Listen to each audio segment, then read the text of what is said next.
구역을 생각하면서 같이 찬양도 하고 기도해야지. 물론 김경원 권사님이 찬양을 잘하시고 올라운드 프레이를 하셔서 하긴 합니다만은 너무 짐을 나오는데 괜히 부끄러워하시잖아요. 기쁨으로 할 수 있도록 그렇게 해주시면 좋겠습니다. 여러분, 우리가 일반적으로 하나님이 함께 하신다라고 표현을 하거나 말하거나 혹은 복을 주신다 또는 형통케 하신다 라고 그렇게 말하면 어떤 생각이 듭니까?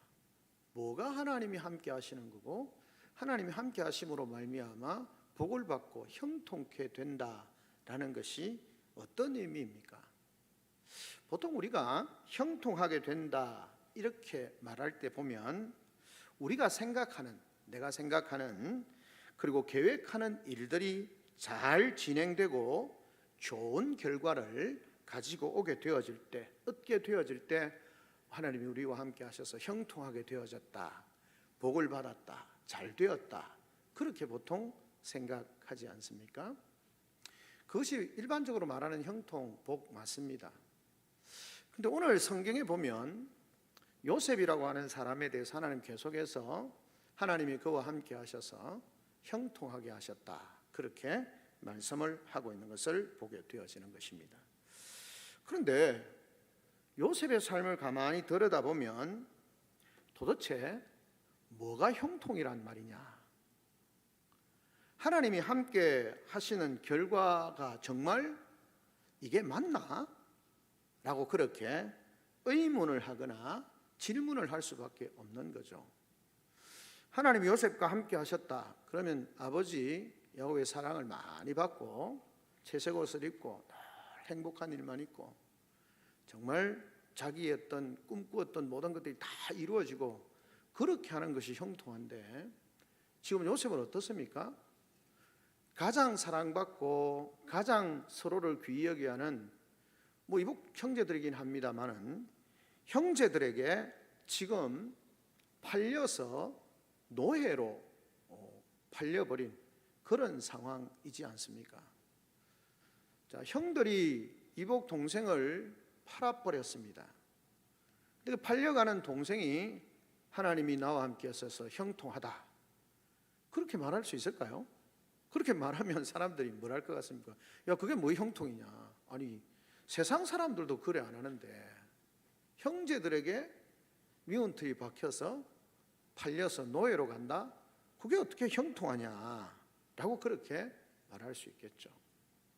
또 요셉의 마음은 어떨 것 같습니까? 팔려간 그 상황 얼마나 힘들고 어렵겠습니까? 아, 정말 하나님 나와 함께 하셔서 내가 형통한 그런 삶이다, 그렇게 생각했을까요? 실제적으로 요셉은 꿈을 꾸었지 않습니까? 신기한 꿈을 꾸었습니다. 그가 하나님 내게 꿈을 보여주십시오, 비전을 보여주십시오 그랬습니까? 아니잖아요. 하나님께서 그냥 그에게 보여주신 겁니다. 근데 정말 놀라운 꿈인데 그 현실은 그 꿈과는 완전히 정반대의 삶으로 가는 거죠. 꿈은 어떻습니까? 자기를 향하여서 아버지, 엄마, 형들이, 자기 형제들이 자기에게 다 절하는 그런 놀라운 꿈을, 그것도 두 번이나 비슷한 꿈을 꿨으니까 어떻습니까? 두 번, 세 번 이렇게 꾼다는 것은 그것이 분명하게 이루어질 거고 빨리 이루어질 거다, 그런 의미로 유대인들은 생각을 하는데, 아니 그렇게 꿈을 두 번이나 내가 꾸고 싶어서 꾼 것도 아닌데 하나님이 보여주셔서 꾼 건데 그것과는 정반대의 상황으로 지금 흘러가고 있는, 형님들에게 절을 받고 대우를 받기는커녕 그 형님들이 자기를 팔아버리는 그런 아주 비참한 상황에 이르게 되어지는 것입니다. 너무 절망적이죠. 자, 그런 상황 가운데서 이 요셉이 지금 어떻습니까?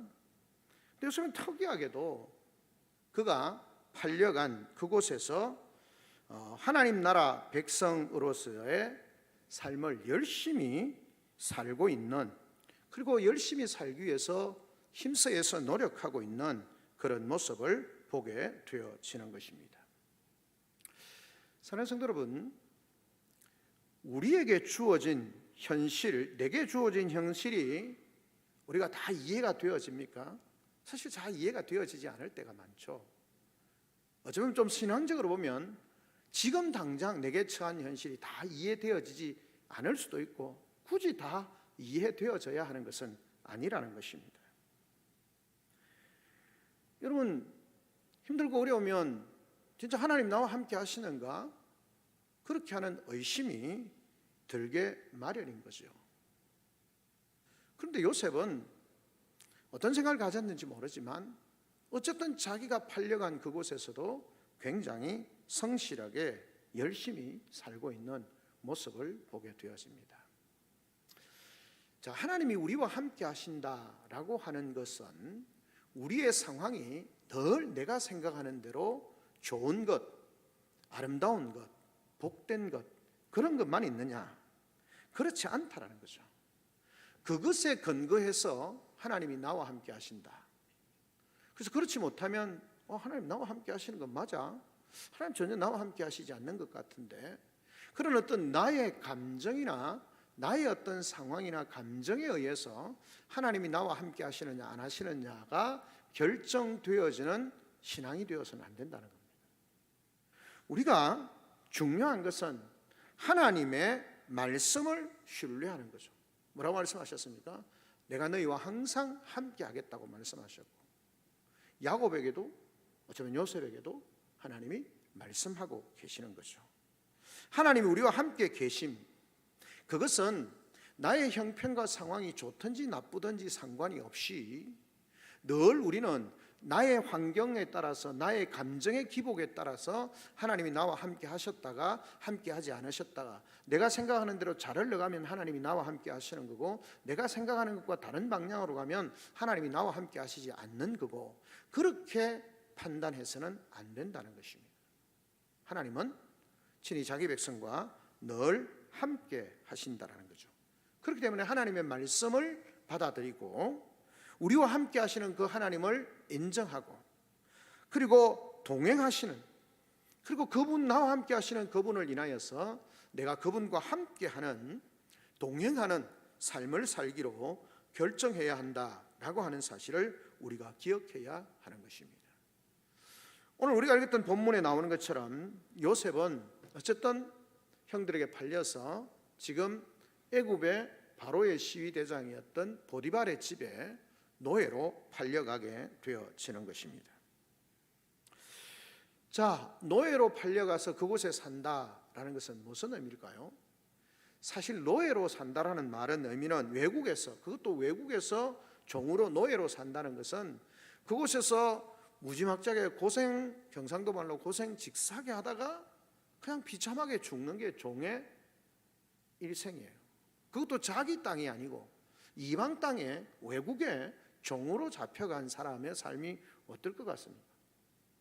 우리가 아는 것처럼 그 미국이나 이런데 그렇게 오래되지도 않았죠. 몇백 년 전에 아프리카에 있던 그런 사람들이 노예로 잡혀가서 그곳에서 정말 무지막지한 고생을 하고 인간 대접받지 못하고 그렇게 살다가 그냥 비참하게 죽는 게 노예의 삶입니다. 종의 삶이라는 거죠.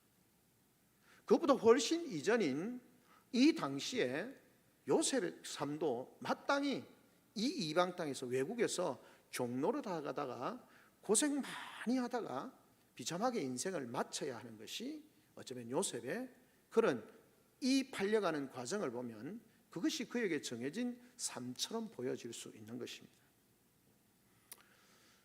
요셉은 그렇게 팔려간 삶이었지만 요셉에게는 정말 거대한 꿈이 있지 않았습니까?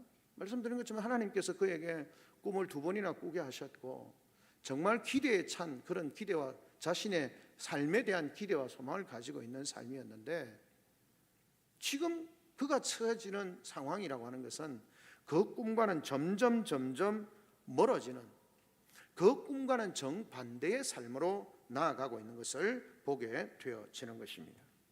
자신의 삶은 철저하게 어둡고 미래가 보이지 않는, 먼 미래가 아니라 내일 당장, 모레 당장, 한 달 이후에 자신의 삶에 대해서 미래를 볼 수 없는 그런 절박한, 어쩌면 절망적인 그런 상황 가운데 처하게 되는 것입니다.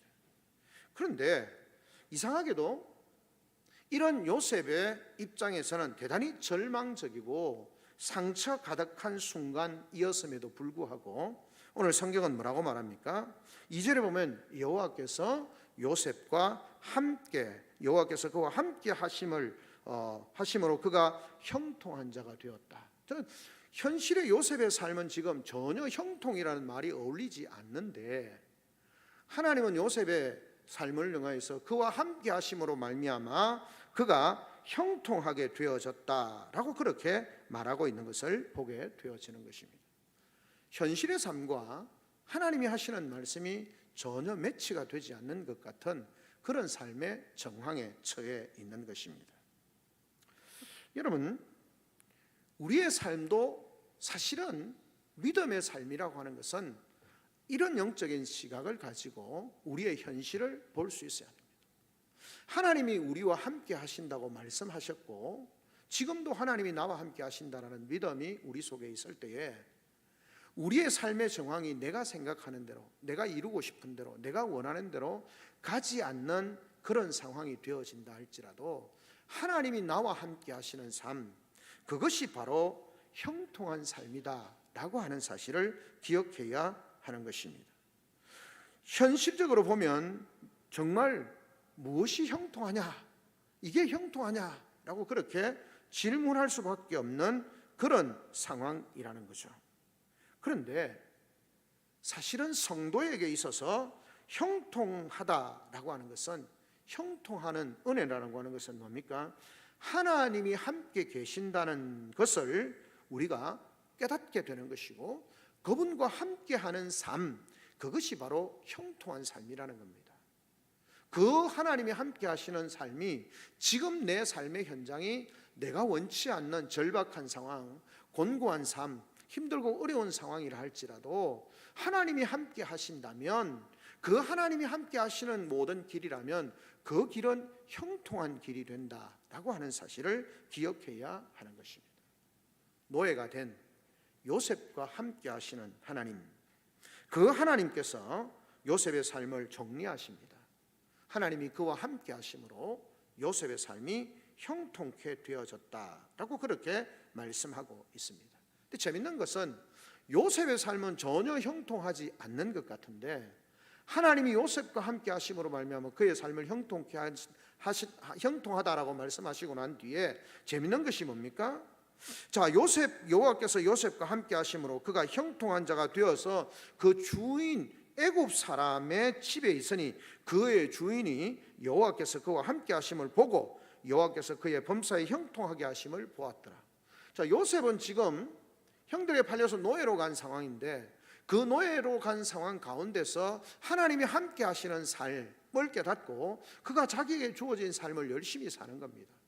그런데 주위의 사람들이 그가 하나님이 함께 하신다라는 사실, 그의 삶이 참 형통한 삶이다라는 사실을 고백하게 되는 겁니다. 그리고 그의 삶을 통해서, 요셉의 삶은 노예로 비참하게 팔려간 것 같은데 그의 삶을 통해서 애굽 사람 보디발의 집이 하나님의 복을 받게 되어지는 것입니다. 자, 여러분, 하나님이 함께 하시는 사람은 요셉인데, 요셉을 통하여 누가 복을 받습니까? 보디발의 집이 복을 받는 것입니다. 그러면서 그가 고백합니다. 하나님이 함께 하시는 사람이다. 좀 특이하다. 하나님이 함께 하는 사람이다 라고 생각을 하고는 어떻게 합니까? 그에게 모든 것을 맡깁니다. 그게 무슨 말입니까? 하나님이 함께 하시는 사람이다 라는 말 속에 그의 모든 행위나 행동들이나 이런 것들이 의심할 필요 없이 굉장히 신뢰를 받는 삶의 그런 존재로 그렇게 인정이 되어지는 겁니다. 그러니까 보디발이 어떻게 합니까? 자기 집에, 요즘 보디발이 바로의 시위 대장이니까 경호 실장 정도 되는 사람이니까 그 집이 얼마나 재력이나 아니면 얼마나 든든하겠습니까? 그러니까 그 집의 모든 업무나 이런 것들을 그에게, 종인 요셉에게 다 맡겨서 네가 책임지고 알아서 해라. 내가 정말 아무 그거나, 너는 믿겠다. 너는 내가 믿는다. 네가 뭘 하든지 내가 다 그냥 인정하겠다라고 하는 것이죠. 그렇게 하나님이 인정하시는 삶으로 인식되어지는 그런 고백이 있게 되어집니다. 여러분, 놀랍지 않습니까? 오늘 지금 교회가 뭐 이상한 것 같은데, 그런데 사람들은 교회를 보면서 인정하는 거예요. 교회가 하는 일은 우리가 다 믿을 수 있다. 교회가 하는 일은 무조건 인정한다. 여러분, 그게 사실은 형통한 거예요. 교회가 외형적으로 막 건물도 커지고 사람도 많아지고 이런데 세상 사람들 보면서 교회가 하는 짓을 믿을 수가 없어. 신뢰가 안 돼. 그럼 그건 형통한 게 아니에요. 하나님이 함께 하시는 게 아니라니까요. 오늘 본문이 그걸 이야기하는 겁니다. 요셉, 그는 보디발의 집에 노예로 팔려갔는데 그 요셉을 하나님이 함께 하시고 그의 삶에 형통케 하게 하신다. 그 형통케 하는 삶이, 자기는 요셉은 하나님이 나와 함께 하신다라는 생각을 가지고 자기에게 주어진 일에 최선을 다합니다. 그것이 비록 형님들에 의해서 노예로 팔려가는 상황이든지 보디발의 집에서 종노릇 하는 생활이든지 하나님이 함께 하신다라는 믿음을 가지고 최선을 다하는 삶을 성실하게 사는 삶. 그래서 그로 통하여서 하나님이 함께 계신다는 사실, 하나님이 그의 삶을 축복하신다는 사실을 보여주는 삶을 사는 것, 그게 바로 형통한 삶이라는 거예요. 우리가 형통하다고 하는 생각과 주님이, 하나님이 우리 가운데 형통하다고 말씀하시는 것은 의미가 다르다는 사실을 기억해야 하는 것입니다. 여기서 형통은 하나님이 함께 하심과 연결되어져 있다라고 하는 것입니다. 비록 상황이 어렵지만 그 가운데 되는 일이 있으며 앞으로도 소망이 생기게 되어지고 그 기대가 되어지는 거예요. 왜냐하면 하나님이 우리와 함께 하시기 때문에 그렇다라는 것입니다.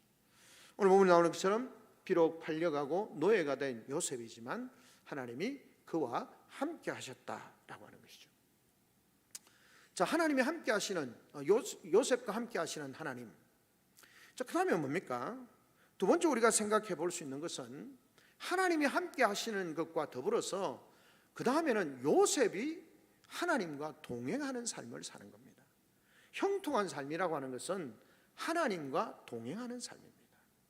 내 상황이 어떠하든지 하나님과 동행하는 삶이죠. 자, 어느 날 이 요셉이 굉장히 잘생겼나 봅니다. 잘생겨서 오늘 본문에 나오는 것처럼 정말 굉장히 잘생기다 보니까 어떻습니까? 여주인이 종이니까 자기 마음대로 할 수 있을 것이라고 생각한 거죠. 당연히 여주인이니까 이 종 하나쯤은 내 마음대로 할 수 있다라고 생각을 하고, 뭐 일이 있어서 다른 종들이 다 밖으로 나갔는지 아니면 여주인이 다 뭐 일을 핑계대서 내보냈는지 어떤 상황은 정확하지 않습니다. 어쨌든 그 집에 이 보디발의 아내와 요셉만 남게 되어졌습니다. 요셉이 평소에도 아마 그 여주인의 치건덕거림이 계속 있었던 것 같습니다. 그래서 성경에 말하고 있는 것을 보게 되어지는 거죠. 자기에 다 맡겼는데 아내가 계속해서 그의 주인의 아내가 요셉에게 눈짓하다가 동침하기를 청하니, 평소에도 늘 좀 치건덕거리다가 마치 집에 아무도 없는 그 상황 가운데서 이 요셉에게 동침하기를 요구하는 것입니다. 여러분, 혈기왕성한 이 요셉, 10대 후반 20대 초반의 요셉이 이 유혹을 이기기가 결코 쉽지 않은 거죠. 견디기 어려운 일이었을 겁니다. 또 한편으로는 여주인에게 잘 보이면 자신의 앞으로의 삶이 굉장히 더 편안해질 수 있고, 물질적으로도 여러 가지 면에 있어서 이 머나먼 이국 땅에서 자기를 보살펴주거나 도와주는 사람이 아무도 없는 그 상황 가운데서 내가 좀 더 안전하고 평안하고 잘 살 수 있는 그런 삶 아니겠습니까? 그런 모든 복합적인 것이 이 유혹 속에 들어있는 것입니다. 자, 어떻게 보면 즐거움도, 또 자신의 앞으로의 삶의 평안함도, 어쩌면 물질적인 부도 가질 수 있는 그런 상황, 그 유혹 앞에서 요셉은 단 한 가지 이유로 이것을 거절하고 이 유혹을 이겨냅니다. 그게 뭐냐면 자신의 삶이 하나님 앞에 서 있는 삶, 하나님과 동행하는 삶이라는 겁니다. 설교하면 성경 나눴던 말씀이니까요. 이 요셉이 그렇게 말할 때에 주인이 내게 모든 것을 맡겼다. 단지 딱 하나 내가 어떻게 할 수 없는 건 당신의 아내인 그 보디발의 아내인 당신에게 그 권한은 내게 전혀 주어지지 않고 나머지는 다 알아서 하라 했다. 그런데 내가 어떻게 주인의 신뢰에 대해서 내가 이렇게 신뢰를 무너뜨릴 수 있겠느냐, 이렇게 말해야 되는 것이 맞는데 요셉이 뭐라 말합니까? 내가 어떻게 이 큰 악을 하나님 앞에서 범할 수 있겠느냐.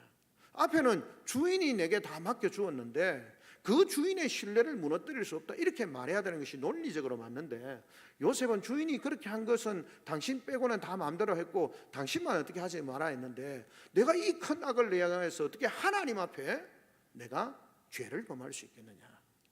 요셉의 삶은 하나님이 요셉과 함께 하심으로 말미암아 그를 형통케 하시고 요셉이 하나님과 함께 하는 삶을 살고 있는 것을 보게 되어지는 것입니다. 함께 하시는 하나님으로 말미암아 요셉도, 심지어는 보디발의 집도 형통하게 되어지고 뭔가 잘 되어가는 것 같은데, 이 요셉을 향한 그 보디발의 아내의 유혹으로 말미암아 모든 것이 한순간에 무너지는 상황이 발생하게 되는 것입니다. 그 큰 힘을 가진 이 여주인의 유혹을 거절했으니까, 그래서 이 여주인이 이 요셉을 잡고 그렇게 동심하자고 할 때 요셉은 어떻게 합니까? 자기 옷을 완전히 벗어버리고는, 애굽 사람들은 긴 옷이나 이런 거 있지 않겠습니까? 그걸 그냥 벗어버리고 도망을 가버리는 겁니다. 자, 그러니까 이 여주인이 수치를 당한 거죠. 종이 나를 거절해? 그리고 부끄럽잖아요. 그러니까 어떻게 합니까? 죄를 뒤집어 씌우는 거죠. 그렇게 해서 소리를 지르면서 나를 겁탈하려고 했는데 내가 소리 지르니까 도망갔다. 누명을 뒤집어 씌우게 되는 거죠. 그리고 이제 저녁에 자기 남편이 왔을 때 상황을 이야기하게 되어지고, 그리고는 결국은 다시 감옥으로, 종의 상황이 아니라 이제 감옥으로 내려가는 그런 삶의 정황을 맞이하게 되어지는 것입니다. 여러분, 우리가 세상을 살아가면서 그런 유혹이 있지 않습니까? 세상과 조금만 타협을 하면 우리가 좀 더 물질적으로도 좀 더 부유해질 수 있을 것 같고, 세상과 적당하게 타협하기만 하면 좀 더 쾌락을 즐길 수 있고 좀 더 즐거울 수 있고 좀 더 내가 하고 싶은 일을 하고 싶은 그 일을 할 수 있는 그런, 세상과 적당하게 타협만 하기만, 조금만 타협하기만 하면 좋아질 수 있는, 이 세상 기준으로 보면 좋아질 수 있는 일들이 얼마나 많이 있습니까? 그래서 세상에 많은 사람들이, 그런 교회마저 성도들마저도 이런 적당한 타협을 통해서 하나님께로 나아가는 삶, 주님과 동행하는 삶을, 하나님과 동행하는 삶을 놓쳐버릴 때가 얼마나 많은지 모릅니다. 사실은 우리의 순간순간은 이런 선택의 결정입니다. 내가 세상적으로 좀 더 안전해질 수 있고 좀 더 부유해질 수 있고 내가 좀 더 즐거울 수 있는 그런 기준과, 내가 보면 하나님 앞에서의 내가 하나님과 동행하는 삶, 그 모든 것들을 뒤로하고 하나님과 동행하는 삶, 그 가운데 우리는 선택해야 될 때가 참 많이 있습니다. 그런데 요셉은 하나님과 동행하는 삶, 그 유혹과 미혹이 있고 자신의 미래가 어느 정도 보장되는 것 같은 그 상황 앞에서 그런 것이 아니라 하나님 앞에서의 삶, 하나님과 동행하는 삶을 선택하게 되는 것입니다. 하나님이 우리와 함께 계신다라는 확신이 있을 때 우리의 삶은 뭘 해야 됩니까? 하나님과 동행하는 삶을 살아요. 우리의 모든 삶의 자리에서, 가정이든 직장이든 우리가 살아가는 모든 세상 속에서 내가 좀 머리만 서면, 적당하게 세상과 타협하면 좀 더 내가 넉넉해질 수 있고 내 영향력을 좀 더 넓힐 수 있고 뭐 이런 생각을 많이 하다 보면 하나님과 동행하는 삶을 놓쳐버릴 때가 많다라는 것입니다. 그러면서 우리는 넘어지기도 하고 깨어지기도 하는 그런 모습이라는 거죠. 여러분, 우리의 삶은 이런 늘 결단, 하나님이 우리와 함께 계심으로 말미암아 우리가 하나님과 동행하는 그런 삶으로 늘 결단해야 합니다. 그런데 우리가 결단하면서 쉽지 않은 이유가 뭡니까? 우리가 그런 결단을 하면 잘 될 거라고, 하나님과 동행하는 삶, 죄의 유혹을 이기고 하나님이 기뻐하시는 하나님과 동행하는 삶을 선택하고 나면 모든 것이 잘 될 거라고 생각하는 거죠. 근데 어떻습니까? 그렇지 않다라는 거죠. 요셉을 봐도 어떻습니까? 자기는 믿음을 지켰습니다. 하나님 앞에서 큰 죄를 짓지 않기 위해서 자신의 성결함을 지켰습니다. 그런데 그에게 돌아온 게 뭡니까? 이런 믿음을 지켰으면 하나님이 잘했다, 진짜 네가 잘했다, 내가 너를 형통하게 하겠다, 이 보디발의 눈을 밝혀서 이 아내의 거짓말을 덜 추어내고 뭐 어떻게 해서 오히려 너를 칭찬하게 할 거다, 뭐 이렇게 돼야 좋은 건데, 보디발이 화를 내면서 진노하면서 그를 감옥에 넣어버리는 거죠. 믿음을 지키고 하나님과 동행하는 삶을 사는데도 불구하고 우리의 삶은 더 어려워질 수 있습니다. 내가 주님과 동행하는 삶을 산다라고 결정하면 모든 것이 잘 될 것이다? 성경에 꼭 그렇게 말씀하지 않습니다. 어쩌면 이것은 좀 근시안적인, 내가 근시안적인 신앙을 갖게 되어지는 것이죠.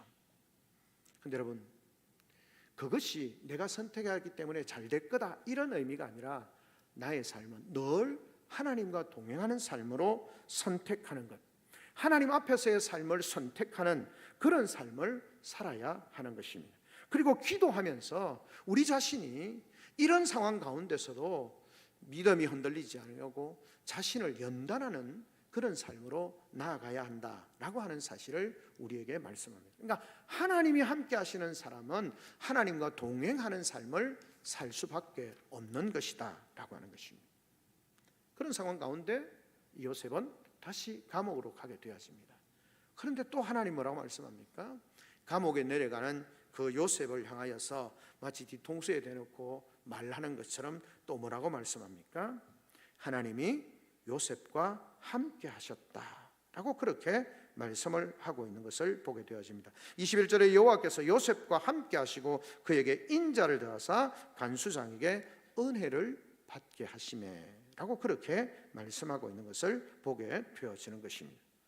처음에 구덩이에 빠졌을 때 최악이라고 생각했을지 모르는 그 삶이 형님들에게 팔려서 노예로 그렇게 팔려가는 것, 그것이 최악이고 보디발의 집에 종노릇하는 것이 최악이라고 생각했을지 모르는데 요셉은 또 하나 감옥으로, 억울하게 감옥으로 또 처박히는 것 같은 그런 최악의 상황으로 그렇게 내려갑니다. 자기가 죄를 지었기 때문이 아니라 하나님의 의를, 하나님이 기뻐하시는 삶을 선택했음에도 불구하고, 주님과 동행하는 삶을 선택했음에도 불구하고 그의 삶은 더 깊은 나락으로 떨어지는 것 같은 상황이 되어져 버리는 것입니다.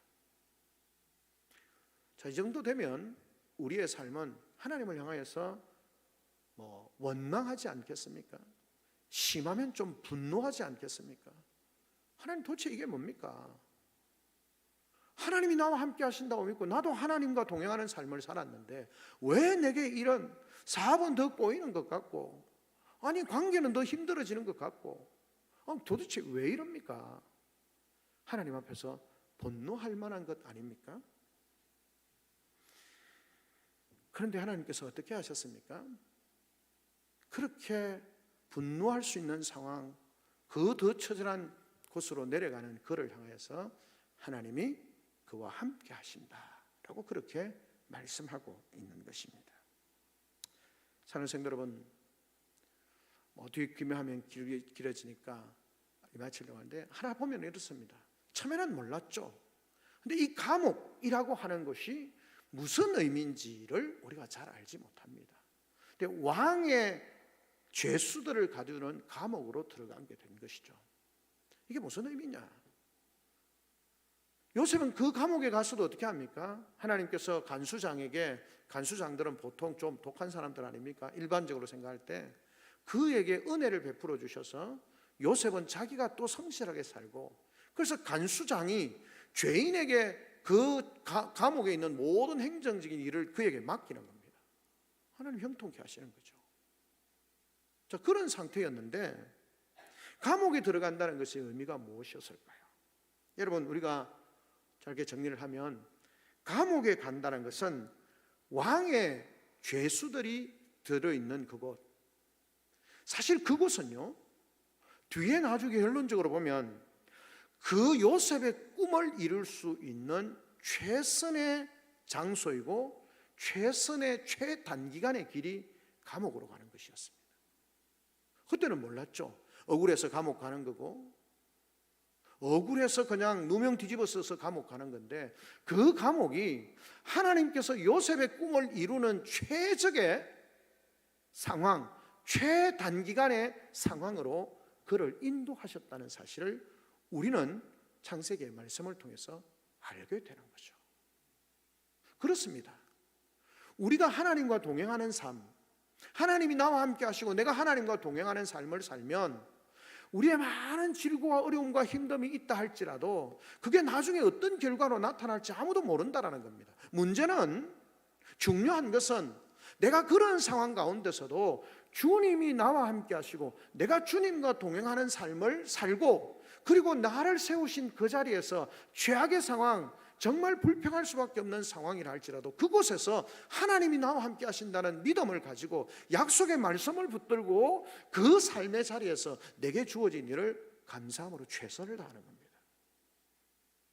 그렇게 되어질 때 우리가 아는 것처럼 떡 맡은 관원장이 들어오고 술 맡은 관원장이 들어오고 그 꿈을 해석해주고, 그것을 통해서 그냥 술 맡은 관원장이 나가면 금방 회복될 것 같은데 술 맡은 관원장도 말하기 불편하니까 그냥 입 다물고 있다가 잊어버렸고, 바로가 꿈을 꾸게 되어졌을 때 꿈 잘 꾸는 사람, 해석 잘하는 사람이 있습니다. 누구냐?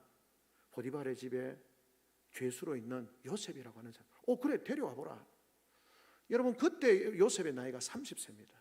거대한 대제국의 총리 대신이, 그 나라 사람도 30세 총리 대신이 되지를 못합니다. 그런데 이방 그 조그마한 팔레스타인 땅에, 그 땅에 있었던 그런 죄수로 잡혀온 그 한 사람이 30세가 될 때 애굽의 총리가 된다?